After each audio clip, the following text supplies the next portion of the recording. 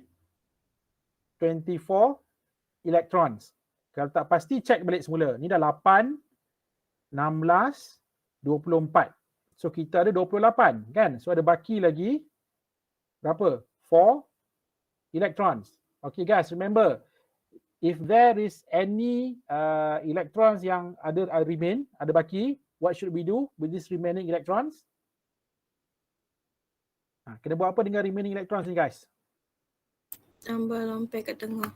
Yes, kita akan assign dia kepada central atom. And since there are 4 electrons, so maksudnya akan ada berapa lone pair? Kita akan bagi dekat chlorine atom. Guys, 4 elektron, berapa lone pair? 1, 2 kan? So 2 lah, kan? 2 lone pair. So kita akan ada 2 lone pairs. Mana nak letak? You guys letak lah. Letak dekat chlorine lah. Tak kisah kita letak kat kiri, kanan, ke atas, bawah, tak kisah. Okay, contohnya lah kata saya buat macam ni. 1 lone pair. 1 lagi lone pair saya letak kat sini. Guys, nampak So inilah dia. Lewis structure bagi ClF3. Walaupun you nampak agak pelik kan? Sebab apa yang buat pelik? Sebab chlorine itu tak octet. Tetapi is it possible untuk chlorine tak octet? Guys, possible tak? Chlorine period berapa? Chlorine period berapa? Cepat, chlorine. Cepat, kita dah ambil masa dah ni. Chlorine period 3. Period 3, third period. So bila third period, it is possible untuk chlorine berlaku expanded octet. Fluorine tak boleh. Fluorine tak boleh guys. Chlorine boleh. Sebab chlorine dia dekat bawah fluorine kan. Chlorine dulu, lepas tu followed by chlorine kan dalam group 17 tu. Okay, so that's why in this case, it is possible. It is possible untuk chlorine berlaku expanded octet. And even if we calculate guys, kalau kita kira formal charges, cuba kita kira okay, kita tengok bukti dia kan. Ni kalau kita kira untuk fluorine ni, you guys akan dapat 0. Kenapa 0? 7 minus 6 minus 1, 0. 7 minus 6 minus 1, 0. 7 minus 6 minus 1, 0. Nampak tak? Fluorine ketiga fluorine ni kosong. And then guys, cuba pula kita kira untuk central atom chlorine ni. 7 valence electrons minus 1, 2, 3, 4 dots ataupun 4 lone pair electrons. 7 minus 4 minus lines kan, number of lines, 1, 2, 3 lines ataupun number of bonds, 1, 2, 3. So therefore, 7 minus 4 minus 3. Berapa? Berapa guys? 0. 0. And what did you guys see here from this structure? Apa guys yang nampak? Cepat, apa you guys nampak? Kesemua atom dalam this structure guys, semua formal charge, semua atom dia mempunyai 0 formal charge. Bukankah ini the best ataupun the most plausible Lewis structure? Okay, so itulah dia guys. So inilah dia jawapan dia. So inilah dia the most plausible Lewis structure bagi ClF3. Dan ini case apa? Ini juga case yang kita sebut sebagai expanded octet guys. Okay, sama seperti phosphate tadi. Okay, clear everyone Okay, the last structure sebelum kita tamatkan session kita ni. Okay, next kita ada triiodide ion. Okay, ini tak ada masalah sangat sebab I3 minus ni I, semuanya I kan, semua I. Okay, so 7 times 3. So kita ada 21 kan. And then don't forget guys, minus 1 charge atas ni. So minus 1 kita kena plus 1 electron. So total kita akan ada 22 electrons. Okay, lepas tu kita akan buat apa? Kita akan buat placement of atoms. Ini jangan pula tanya, sir, kalau I3 minus ni sir, siapa akan jadi central sir? Kan jangan tanya soalan itu pula. Sebab apa? Guys, semuanya I guys. Semua I. Kan? Ada beza ke I central dengan I yang surrounding? Sama je kan? So kita akan ada I. Kan? I. Okay. So tak kisahlah. Kan? Mana-mana I pun sama je kan? Okay. And then kita akan buat bonding lah. Jadi kita buat bonding 2, 4. Lepas tu guys, octetkan surrounding. So ini sekarang ini central, yang 2 ni surrounding lah. So maksudnya 2, 4, 6, 8, 10 kan? 12, 14, 16. So dah 16. Ada baki lagi berapa? Kita ada 22 guys. So 22 minus 16. 22 minus 16 berapa baki? 6 kan? 6. 6. So 6 ni kita nak assign dekat mana? Kita akan assign pada central atom iodine. So kita ada 6 elektron, consists of 3 lone pairs kan? 3 lone pairs. Jadi you buatlah lone pairs. 1, 2, 3 lone pairs. Nampak tak guys? 1, 2, 3 lone pairs. Okay, dan since ini adalah ion, don't forget guys, this is a polyatomic ion. Don't forget to put the bracket. Okay, kurungan dia. And then dia punya charge dekat luar tu guys, minus 1. So ini pun sama guys, kalau kita check dia punya formal charges, okay, inilah akan memberikan the most plausible Lewis structure bagi I3 minus. Tak ada structure lain guys, memang this is the only structure untuk I3 minus. Okay, yang lain tak ada. Sebab ini pun dah expand kan, tapi possible lah dia expanded. Sebab apa? Sebab iodine, guys, iodine period berapa? Iodine kan datang daripada period 5. 5. Period 5. Jadi period 5, kalau 3 boleh expand, takkan 5 tak boleh expand kan? Dia kan period 3 and beyond kan? Maksudnya period 5 pun boleh expand. Okay guys, so itulah dia.